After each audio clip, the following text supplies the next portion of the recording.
Bart, we staan hier in de aula. Ik weet niet of we wat stiller moeten zijn of wat luider, want er zijn misschien ook wel promotieverdedigingen aan de gang. Maar goed, laten we toch het gesprek hier voeren.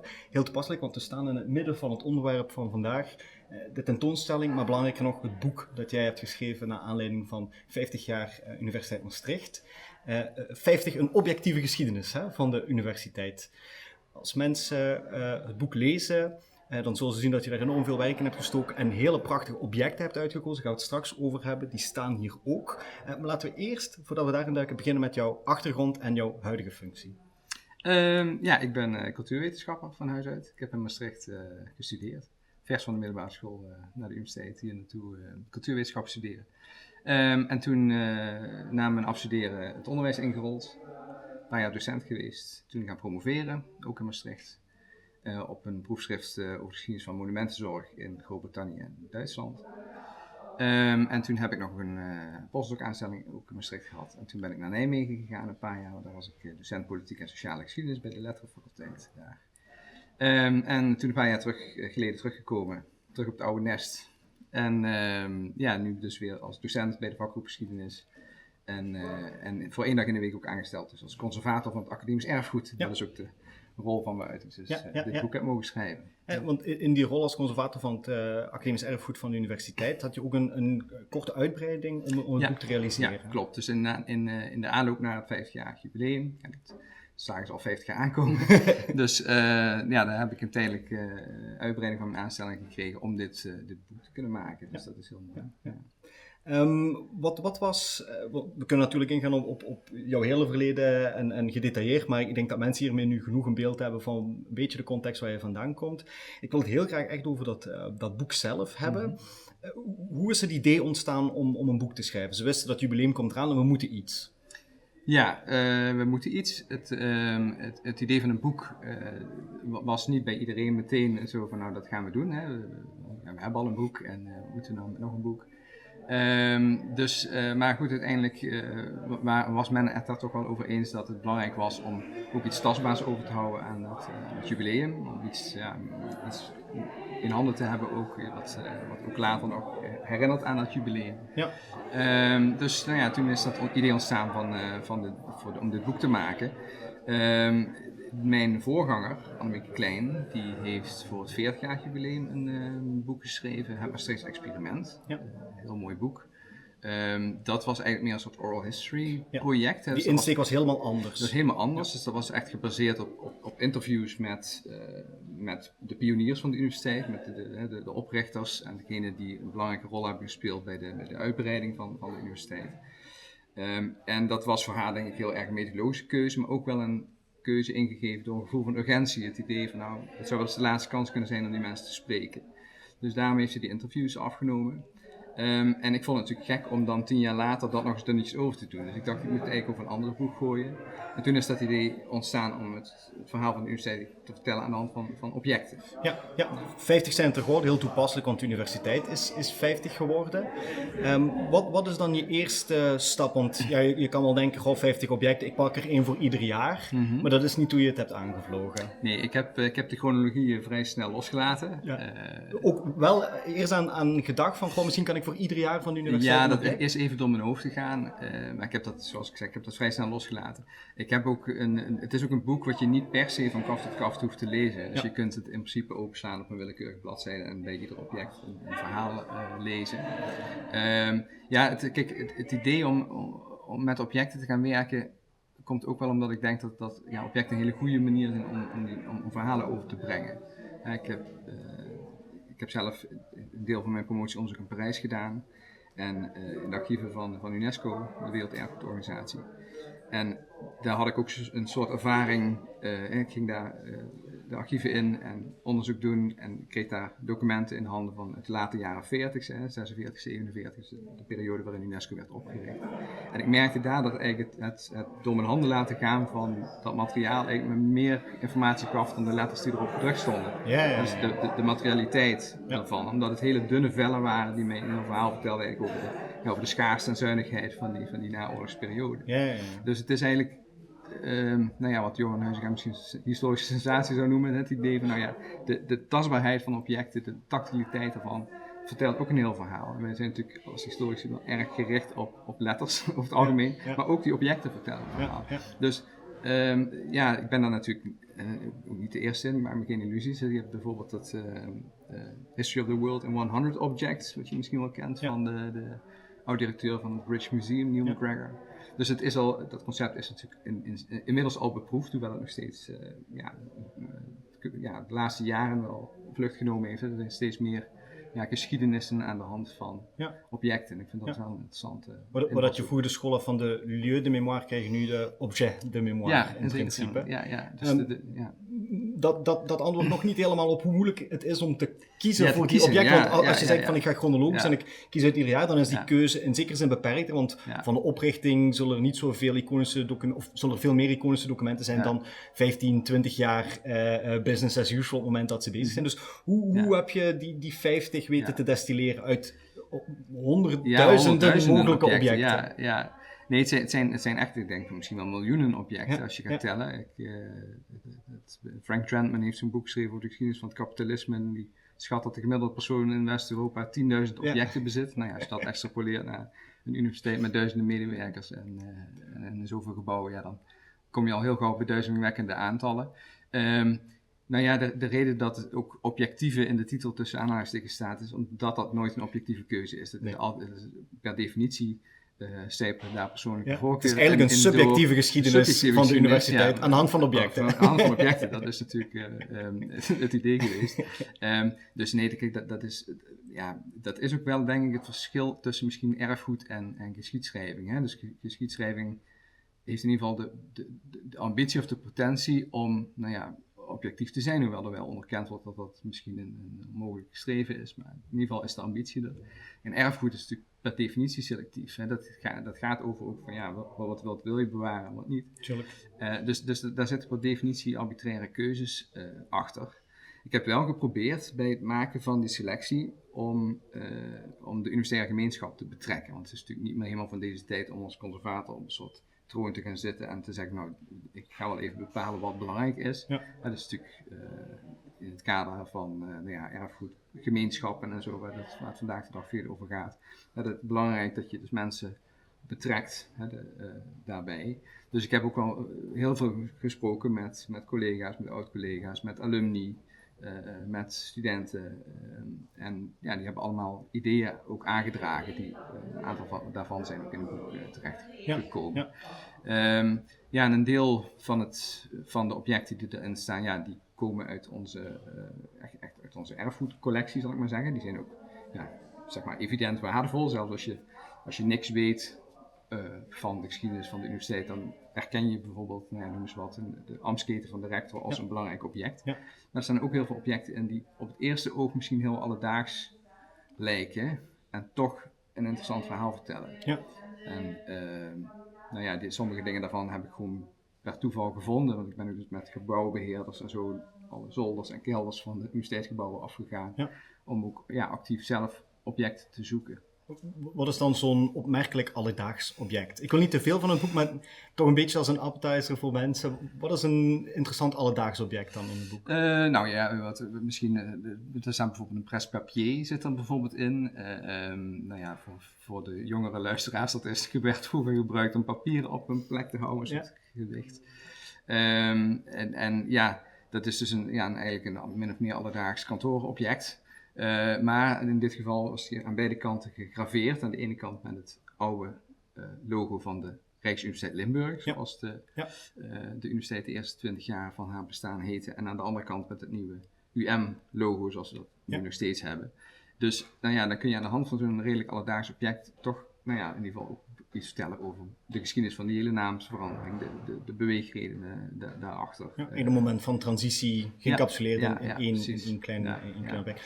Waarschijnlijk een longlist van hoeveel objecten, want het zijn er uiteindelijk 50 geworden. Hoeveel zaten er op de longlist? Waar heb je echt doorheen moeten ploegen? Ik denk op de longlist stonden er zo'n 60, denk ik. Dus het was niet een hele lange longlist. Nee, het is en kijk, ik heb natuurlijk de objecten, de verhalen willen laten vertellen. Dat was het idee van een object vertelt het verhaal. soms heb ik daar een beetje in gevoeteld dat ik met een verhaal in mijn hoofd zat en er een object bij gezocht heb. Okay, ja. Dus dat is wel een beetje de wisselwerking geweest van dat verhaal moet er eigenlijk ook in en dan zoek je er een object bij. Dus die vrijheid heb je natuurlijk als schrijver. Ja, precies. En tussen die 10 objecten die het dan niet gehaald hebben, waar heb je het meeste spijt van dat het niet in het boek zit? Het meeste spijt van? Of wat vind je het meest jammer dat het niet in het boek terecht is kunnen komen? Nou, goede vraag. Er zat bijvoorbeeld van de psychologiefaculteit een oud instrument wat gebruikt werd om een soort leugendetector eigenlijk, die ook in onderzoek gebruikt werd. Dat vond ik ook heel interessant. Maar er zat al een ander object in wat ten onderzoek bij de psychologiefaculteit gebruikt is. Ja. Dus toen dacht ik, dan is dat misschien net wat iets. veel.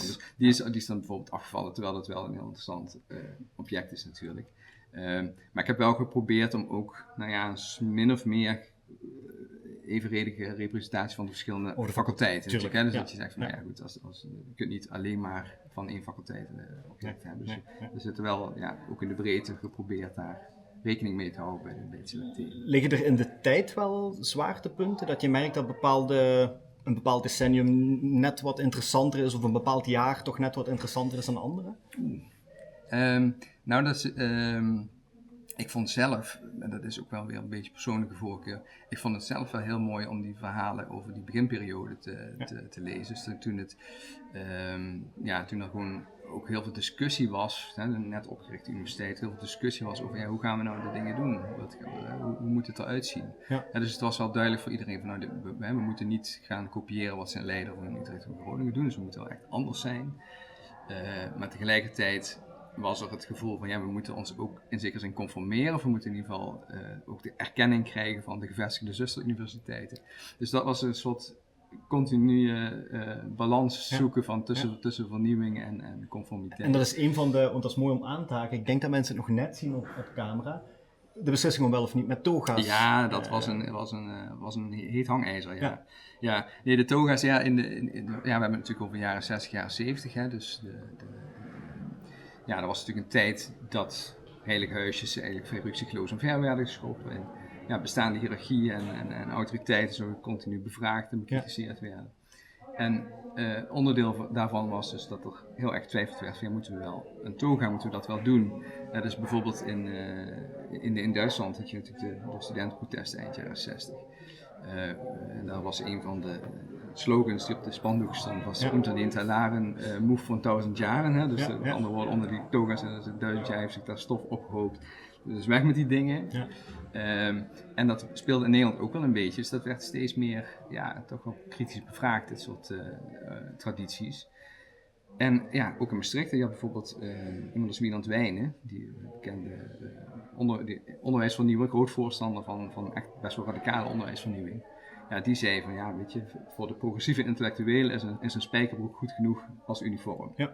Ja. Dan had je natuurlijk, aan de andere kant had je dan mensen die zeiden, we snappen wel dat vernieuwing belangrijk is, maar je moet ook wel erkennen dat je in een traditie staat. En dus moeten we misschien dit soort gebruiken wel overnemen. Ja. En toen hebben ze over specifiek deze toga, is natuurlijk wel veel discussie geweest. Hij heeft een afwijkende kleur. Mm-hmm. Heel veel andere universiteiten, of eigenlijk bijna alle andere universiteiten, hebben een zwarte toga. Ja. Soms met een gekleurde bies, die iets zegt over de mouw, de voering. Soms verwijst dat dan naar bijvoorbeeld de disciplinaire achtergrond van de drager van de toga. Maar in principe zijn ze eigenlijk altijd zwart. Ja. Maar hier, Wieland Wijnen zei, maar een zwarte toga, dat roept hier in het katholieke Zuiden allerlei associaties op met protestantse dominees. Ja. Dus dat moeten we niet willen. Dus ze hebben in Maastricht wel die traditie overgenomen, maar daar wel een eigen invulling aan, eigen draai aan gegeven door die afwijkende kleur. Ja. Dus dat vind ik wel mooi. Ja, en ergens begrijp ik het ook wel, omdat als je als nieuwe universiteit wordt opgericht, wil je wel kunnen teruggrijpen op een soort van bestaansrecht dat zich historisch wortelt. Dus dat soort van symbolische kenmerken van langdurigheid die dan aan andere universiteiten gebruikt worden, dan begrijp ik wel waarom dat ze het ook wel adopteren. Ja, maar aan de andere kant werd eigenlijk gezegd van past dat nou wel bij zo'n modern onderwijsonderzoeksinstituut. Ja. Kijk, bijvoorbeeld ook de ambtsketen van de Rector Magnificus. Daarvan had iemand voorgesteld van nou, misschien kunnen we dat tijdens de opening per opbod verkopen en de hele handel. En dan een van de notabelen misschien wel een paar mil voor neertellen. En dan kunnen we daarvan een mooie studiebeurs voor arme studenten inrichten. Ja. Dus dat was een beetje toch wel de geest van de jaren 60, jaren 70 die daar nog wel rond waren. Ja. Wat is, en dat is heel erg subjectief, voor jou het mooiste object? Puur esthetisch. Puur esthetisch, het mooiste object vind ik zelf de size filter. Het is een filter die gebruikt is in onderzoek door professor Koen Hemker, die ook bij de oprichting van de universiteit betrokken is geweest. Hematoloog, dus biochemicus. Ja. Die onderzoek deed naar, en nog steeds doet trouwens, ook al is hij al in de 90, maar naar bloedstolling. En hij heeft dus eigenlijk ontdekt, het is een size filter, het is een soort, er zit nu een heel mooie patina op, het is een metalen, soort koker eigenlijk. Ja. Daar zat vroeger een asbestfilter in, die is verwijderd. Ja. Maar er werd dus, oorspronkelijk is dat ontwikkeld door Ernest Seitz, een bacterioloog. Daar kon dus bloed doorheen gepompt worden. En die asbestfilter was dus voor bacteriën onderdringbaar. Dus dan kon je dus mensen met een bloedinfectie kon je dan daarmee behandelen. Maar wat Hemker dus ontdekt is dat je dat instrument niet alleen kon gebruiken om bloed te zuiveren, maar ook om metingen te doen. Dus meten van protoncombine-waarden bijvoorbeeld. Okay. En dat heeft met name voor de trombosepatiënten heel veel betekend. Dus, vroeger waren dat best wel lastige, langdurige, ingrijpende dingen die je dan moest ondernemen om die metingen te doen. Ja. En dankzij deze innovatie is dat veel makkelijker geworden. Die methode wordt eigenlijk steeds gebruikt voor trombosepatiënten. Okay. En ik vind dat wel het is een esthetisch heel mooi object, vind ik. Ook vanwege de patina erop. Ja. Het is volgens mij uit de jaren 50 al, dus ook wel iets ouder. Maar het zegt ook, denk ik, wel iets over hoe wetenschap werkt. Hè? Dat het toch de serendipiteit van... Ja, precies. Hè? Dus een beetje het romantische idee van een wetenschapper die in zijn werkkamertje iets bedenkt. Dat wordt dan een beetje in een ander daglicht gesteld. Want je gebruikt iets wat eigenlijk voor iets anders ontworpen is, gebruik je dan voor iets nieuws. En dat vind ik interessant, omdat het iets zegt over hoe wetenschap volgens mij werkt. Ja. Dus dat is, maar los van het verhaal vind je dus ook gewoon esthetisch gezien het mooiste object. Ook al is het... want als je het op foto ziet, je weet niet meteen waar je naar aan het kijken bent. Nee, dat vind ik... Ik dacht eerst dat er een soort van stroomwisselaar of een soort van gaskanaal of iets, maar het was dus een medisch... Maar misschien als je me morgen vraagt dat ik een ander object noem hoor. Maar ik vind het wel door het materiaal en de kleur en de patina. Ik vind het gewoon esthetisch aantrekkelijk. Ja. Misschien iets meer helikopterzicht vanuit je rol als conservator erfgoed. Het is geen jonge universiteit meer. Nee, dat was ook... de UM, dan voor de duidelijkheid voor de luisteraar. Ja. Nee, absoluut. Dat was ook wel een van de redenen waarom ik dit boek wilde schrijven. Ik stoor me eigenlijk al een tijdje aan dat narratief van wij zijn zo'n jonge universiteit. Ik moest een beetje denken, mijn oudste dochter, Merel, die liet mij een keer een meme zien. Ik weet niet of je hem kent, maar met Steve Buscemi, de Amerikaanse komiek. Zo'n man van in de 50 en die heeft een baseballpet achter zijn voor op zijn hoofd en een skateboard over zijn schouder en die zegt dan how do you do fellow kids? Van een SNL-sketch denk ik. Ja, dat komt inderdaad. En het gaat over hij speelt dan eigenlijk een rechercheur die middelbare school moet infiltreren onderkop. Dus hij doet zich voor als jongere. En dat geeft natuurlijk heel erg uitdrukking aan een beetje cringe gevoel dat je krijgt als mensen zich niet leeftijdsadequaat gedragen. Ja.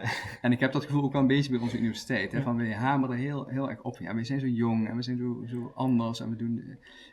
en we zijn niet meer zo jong. Hè? Ik bedoel, als je 50 bent en je doet nog steeds of je jong bent, dan krijgt dat op een gegeven moment een beetje iets treurigs. Dus ik denk, daar moet iets voor in de plaats komen. Wat mij betreft, wat daarvoor in de plaats moet komen, is dat je je geschiedenis ook serieus gaat nemen. En je erfgoed serieus gaat nemen. Ja. En dat je dus dat idee van jonge universiteit loslaat. Kijk, als wij het niet doen, dan je hebt de beruchte, moet ik misschien wel zeggen, rankings van de Times Higher Education. Ja. Die hebben zo'n top 50 under 50. Dus die trekken de leeftijdsgrens gewoon bij 50. Die zeggen, tot 50 ben je jonge universiteit. Volgens die ranking en dan val je eruit. Dus misschien is dat een goed moment om daar zo over na te denken van, goh, wat voor imago willen we nou eigenlijk? Hè? ik denk dat je dat niet lang meer kunt volhouden dat je jong bent. Als je zo'n, toch inmiddels geschiedenis van een halve eeuw hebt. Nee, dat is absoluut waar. En in dat opzicht heeft de universiteit wel nodig aan een soort van rebranding. Om van het hameren op, we zijn een jonge universiteit. Nou, wat ben je dan? Een universiteit op middelbare leeftijd ook nog niet, want veel universiteiten zijn honderden jaren oud. Ja. Dus je bent jong, maar je bent ook niet meer jong. Dat is exact hetzelfde gevoel dat ik had toen ik 35 werd, want dan val je ook uit de boot. Dan tel je niet meer als jongere mee. Wat ben je dan? Dan ben je meestal heel erg zoekende. En dan zou ik denken, net dan is je geschiedenis belangrijk. Dus misschien... Ja. Maar goed, dan ga ik een pleidooi houden, dat hoef je niet zelf te doen. Voor de universiteit een ideaal moment om toch eens na te denken over echt universiteitsgeschiedenis. Ja, en daar echt in te investeren. Dat denk ik ook. Ik denk dat we ik hoop ook dat boek dat laat zien dat we een hele interessante geschiedenis hebben die de moeite waard is om kennis van te nemen. Kijk, en de objecten in het boek wat je zegt, en je merkt terecht op dat andere universiteiten veel ouder zijn. Nou ja, ik bedoel, Leuven heeft er 600 ik durf zelfs niet Leiden is 1575 opgericht. Dus die hebben hele andere collecties natuurlijk. Hè? Ja. Dus ik maak me wat dat betreft ook geen illusies. Kijk, ik denk dat het mooie van het erfgoed, denk ik, van onze universiteit is juist dat het niet onmiddellijk voor iedereen herkenbaar is als erfgoed. Ja. Omdat het soms gewoon ook dagelijks gebruikt wordt door mensen. Maar dat betekent niet dat je er niet met zorg mee moet omgaan. Hè? Dat je het actief moet behouden en bewaren. Dus ik hoop ook wel dat naar aanleiding van dat boek, ten eerste dus dat we dat imago misschien een beetje kunnen gaan loslaten van een jonge universiteit. Maar ook dat behoud van ons erfgoed een soort, binnen de universitaire gemeenschap gedeelde verantwoordelijkheid wordt. Of in ieder geval zo gevoeld wordt. Het is ook een heel interessante onderzoeksvraag net over collectievorming. Omdat dat voor andere universiteiten die veel langer bestaan in zekere zin meer evident is. Je hebt je kerncollectie die al eeuwen meegaan aan objecten daarin. Terwijl het voor de UM als relatief jonge universiteit, zullen we dat nu maar zeggen, na de 50... een heel ander vraagstuk is. Wat zijn onze collecties? Hoe leggen we ze aan? Wat moeten we bewaren? Interessant, die laptop waar dat de hack mee is gebeurd. Dat op het moment dat zo'n laptop wordt aangeschaft, wordt dat niet gezien als erfgoed. Nee. En nu is het een van de meest interessante objecten, alleszins qua verhaal, van de afgelopen jaren. Ja, zeker. Ja. Nou ja, dat is inderdaad een goed voorbeeld van een object wat... Omdat het nu onlosmakelijk verbonden is met een gebeurtenis, een vrij ingrijpende gebeurtenis, toch waarde gekregen heeft. Hè? Dus het is in die zin is waarde, denk ik, nooit inherent aan objecten. Het gaat altijd eigenlijk om het verhaal wat erachter zit. En in het geval van die laptop, je hebt het misschien gelezen, maar het is, kijk, dat is, vind ik ook in de recente geschiedenis, hè, dus ook... erfgoed gaat niet ook alleen maar over oude dingen. Dit speelde in 2019, hè, toen is de beruchte cyberaanval op de universiteit heeft toen plaatsgevonden. Dat is trouwens wel een leuk verhaal. Ik weet niet of ik het mag. Maar dan moet je zelf beslissen. Het is jouw boek. Nee, dat vind ik ken het verhaal, maar het is een heel leuk verhaal, vind ik zelf.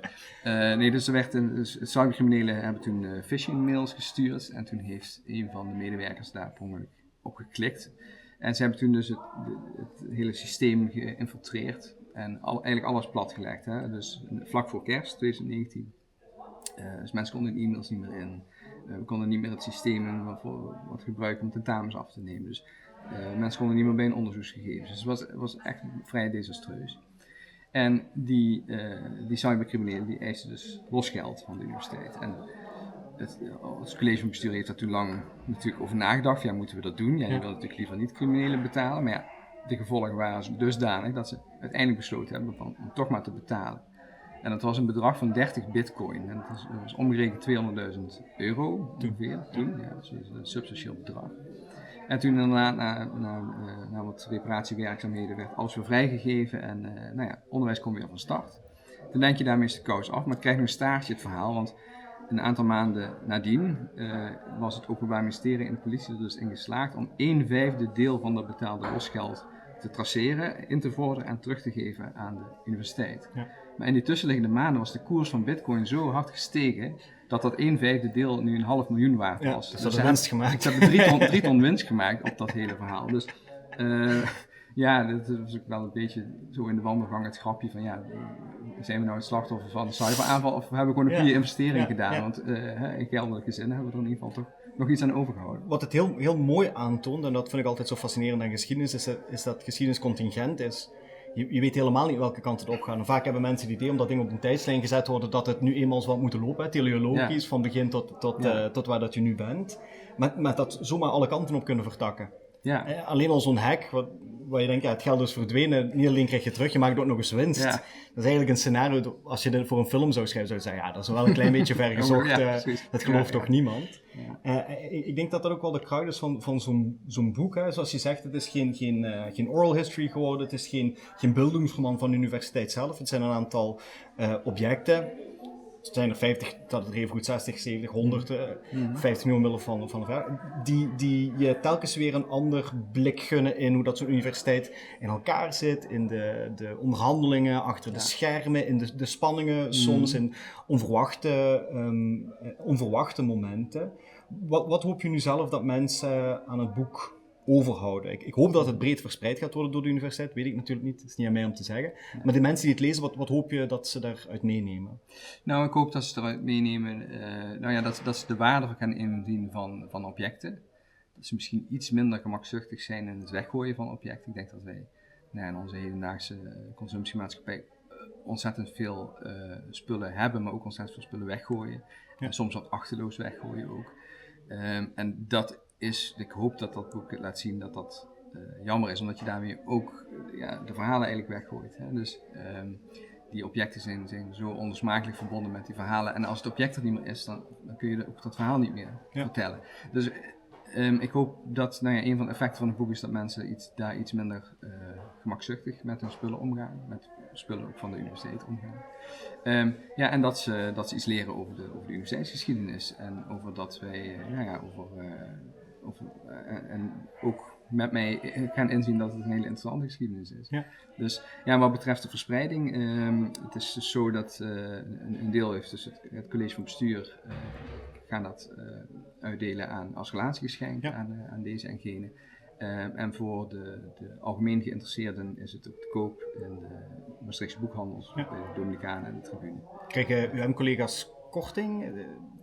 Nee, het is al voor een 22,50, dus het is al een hele schappelijke prijs. Misschien ook goed om daarbij te vermelden dat dus de opbrengst uit die boekenverkoop ook weer terugkomt in de erfgoedcommissie. Dus ook gebruikt kan worden voor een vervolgproject over academisch erfgoed. Dus je koopt niet alleen een boek, je helpt ook verder onderzoek naar de universiteitsgeschiedenis te ondersteunen. En het eerst denkbare vervolg, ofwel niet het eerst, maar een logisch denkbaar vervolgproject is, als ik goed reken, op basis van jouw leeftijd, 75 jaar UM. Ja. Dat ga je nog kunnen... Het is ook door mijn hoofd gegaan. Ja, nee, ik ben inderdaad 40 net geworden. Ja. Dus ik zou nog net op het randje van mijn pensioen, als alles mee zit, zou ik nog voor het 75 jaar jubileum ook nog iets kunnen doen. Ja. Geen objecten dan waarschijnlijk? Een heel geen andere objecten, dan ga ik misschien wel weer een hele andere, als het me gegeven is, ga ik dat misschien wel weer over een hele andere boek gooien. Ja, en dan moeten de geïnteresseerde luisteraars binnen 25 jaar nog maar eens opzoeken wat er dan verschenen is. Ja. Dan kan dit als tijdscapsule dienen voor jouw plannen. Heb je een idee wat je zou doen? Want dan kunnen we er binnen 25 jaar mee confronteren. Dan doen we een nieuwe podcast. Als podcast al nog een ding is. Dat is een hele goede vraag. Wat zou ik doen voor het 75 jaar jubileum?